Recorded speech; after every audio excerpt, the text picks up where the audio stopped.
you. Thank you to all of our speakers who we've certainly enjoyed working with. Deb and I putting together this panel. I have the very easy job of summing up for this because the speakers all nicely dovetailed into each other and certainly gave us a lot to think about. So all I'm going to do is give you a few sound bites and give you what seemed to me the major issues that we talked about in this particular session, and I think they were all pretty easy to see, certainly. And then give you also a glimpse of what we're working on at the University of Virginia, the ArchaeoCore project that you heard John mention, which is metadata. It's a metadata schema to let you begin to hash out and hassle over and tell us what's wrong with it and everything else that we've been working on for the last 2 years. So very quickly, I think it's clear that the issues sort of group in 3 ways. That the issue has divided into that of providing good metadata and creating useful tools. We're on the road to creating useful tools. We heard about them today with the ARCS tool and with others, and with TDAR, but we aren't so far there with metadata, is what I see. Now that makes me happy because I can show you this and feel like I'm useful to the world. We also must plan for accessibility to and reuse of data, and we should plan it early on, and that is something we need to get better at. As the head of a library of two libraries now, I can tell you we don't do that very well, and we don't do that up front. So that's the collaboration partnership that absolutely we think should come out of this session. And of course, the need for partnerships between the data creator and the data archivist, whomever that is. I remember Adam's soundbite of the box of hard drives, the concept of the box of hard drives. We do faculty projects at the University of Virginia. We do them in shared shelf, Art Store shared shelf. And we get, I don't know what I'm supposed to hit here. We get boxes of hard drives. We get boxes of slides. Where am I here? Oh, just the, okay.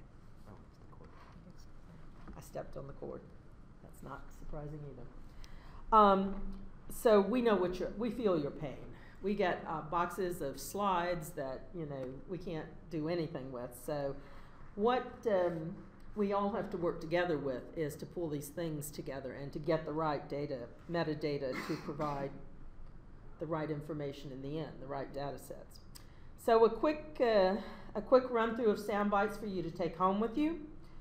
Small projects have limited infrastructure and use off-the-shelf software. Good, bad, who knows? That there's an issue moving from paper to database and from field to digital analysis. Therein lies the bottleneck. So keep that in mind. That's from Bill. From Adam, much more data produced. It's richer and it's deeper. We certainly know that in the archives, I can tell you that. We rely on our management systems to give our data meaning, and that's pretty scary, I think, for archaeologists and for librarians.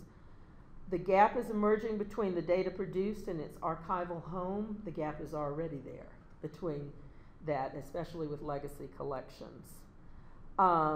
I'm particularly, since I work particularly with images, and that's a whole other area, whether you realize it or not, I was particularly frightened by Adam's image of the Chersonese photo register disappearing and all the information that would have to be recreated by someone, probably a student, using Wikipedia to put together and let these images find context. And that's what we're going to show you with ArchaeoCore, hopefully.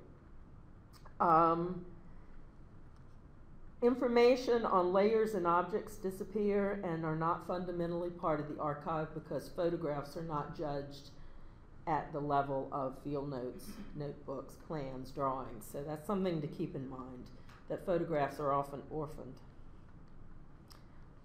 Brad talked about managing legacy data. That's the biggest job we have in libraries these days, managing legacy data from all directions. Happy to do it. It also means we have work to do, but we are your source for getting that done. That's something to keep in mind when you talk about the cost of these large projects. If you can form your collaboration and partnership with archivists and librarians, you have some chance on being able to get that data ready. I like the quote from Brad that his project was to reunite data in digital space, and that generally is what you're all doing, what we're all doing. He was connecting original excavations from 80 years back to the artifacts that had lost their field identifiers. Again, I'm scaring everybody here a little bit, but I think those are real realities for us.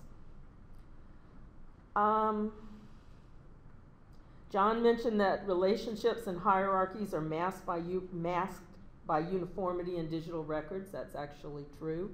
You spend a lot of time on those hierarchies. So being able to keep all the rich data is vastly important. You need a stable URI for all your resources. You need to be able to get back to where you went to and where you came from. ARCS uses the Dublin Core 15 core elements, and it doesn't work. That's a pretty common theme in a lot of library discussions about the Dublin Core 15 core elements, or there's less than 15 core too. And your metadata schema is not well suited to archaeology. No, it isn't. Neither is our image schemas that we use. You may have heard of VRA Core that we use for describing images is not well suited to archaeology. It's based on painting, so it's not going to work. And Frank told us we are awash with data, and most of it is difficult to access. Another truism that he's going to help us with.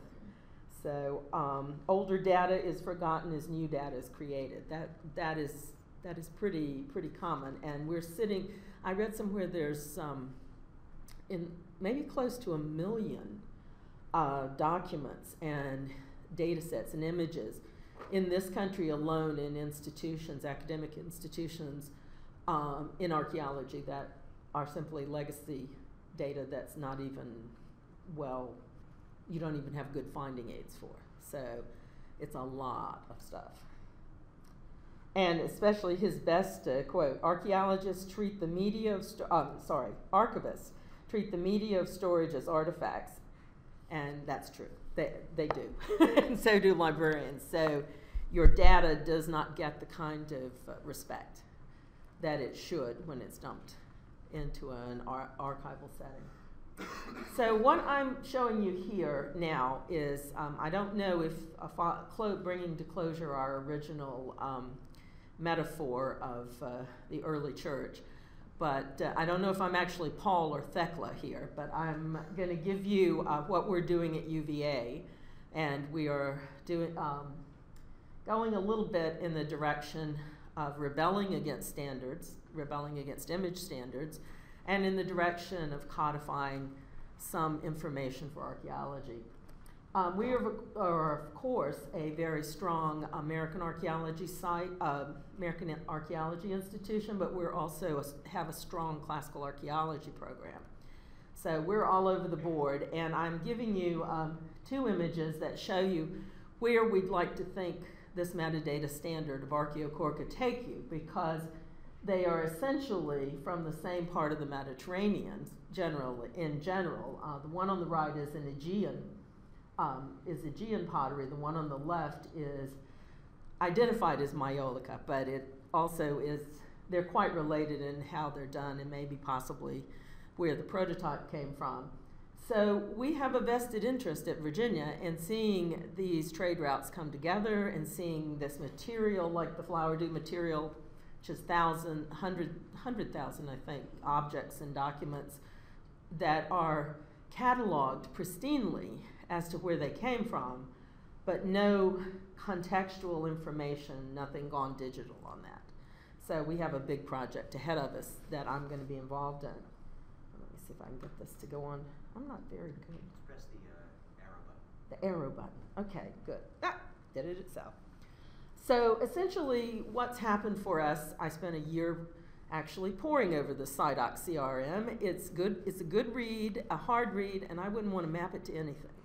So what we did was distill it, and we created ArchaeoCore as a site-based standard. Now most of your informational standards are based on either a person, which is an archival way of describing the person gave us this collection, thus everything is about the person. Or they're based on the object, which is the way we describe art. This is a vase, and then there's minimal information on its context. So what we set out to create in Princeton this summer by pulling together metadata librarians, archaeologists who work in Cyprus and Egypt,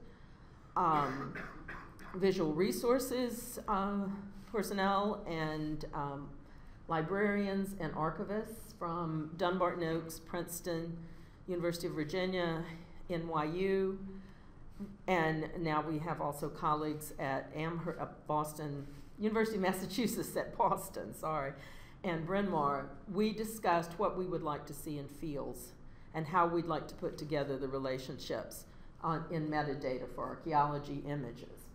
And what you see is our chalkboard that we ended up with the end, and it gives you an idea of how we thought this out to cover all the information from site information to administrative information that we hope can relate objects back to their context. And this is our final result of fields for what we call Archaeo 2.0, and I'm sorry if you can't see it very well. We pulled it, as I say, we work with art stores, so this is our, they've allowed us to play with this, and they're creating an archaeology portal for us with our colleagues to experiment in cataloging some legacy image collections particularly. And these were the fields we found to be most useful for us. And we're happy to share them. The first set of fields are the site, which is how we begin. And second, the campaign.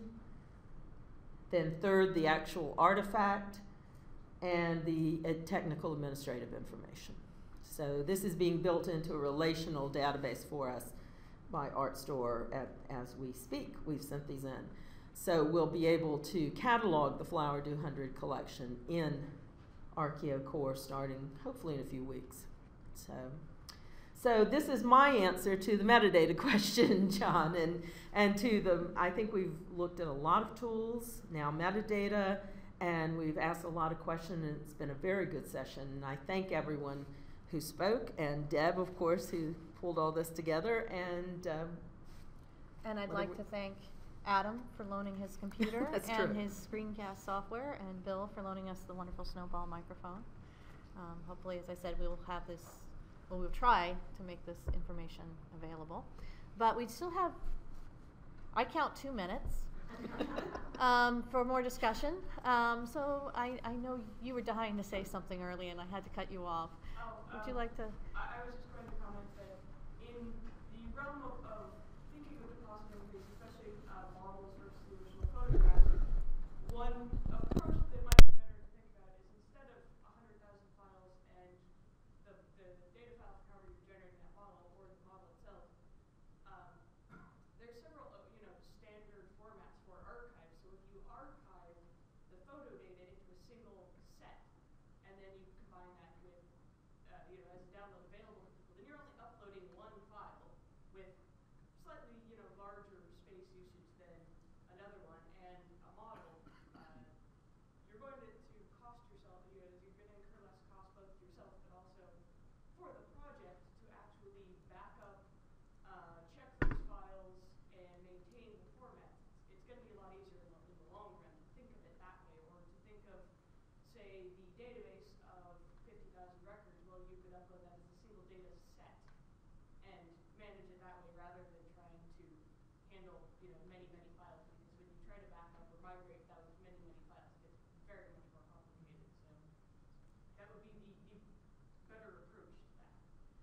there are 2 models for it. You're right. There's the archival model of bundling together that I think we use, that we've used also for images in the past. Then there's also the model of unbundling that's going on with linked data, where every rich part you can get, you're then going to be able to retrieve out of whatever your repository is. And I think you take two views on that, whether it's financial or not. What we found is we want to unbundle because our past bundling has given us long descriptive areas that then cannot be accessed in their individuality. I can't access whether it's a Venetian water pitcher because it's all combined in one descriptor, and we don't want that kind of description. The VR communities worked with that kind of description for many years, and archives do work with that as and use finding aids for the smaller artifacts. So I think you can make a case for either direction you might want to go with it. Okay, I want to thank everyone for coming. I felt this was a very successful session.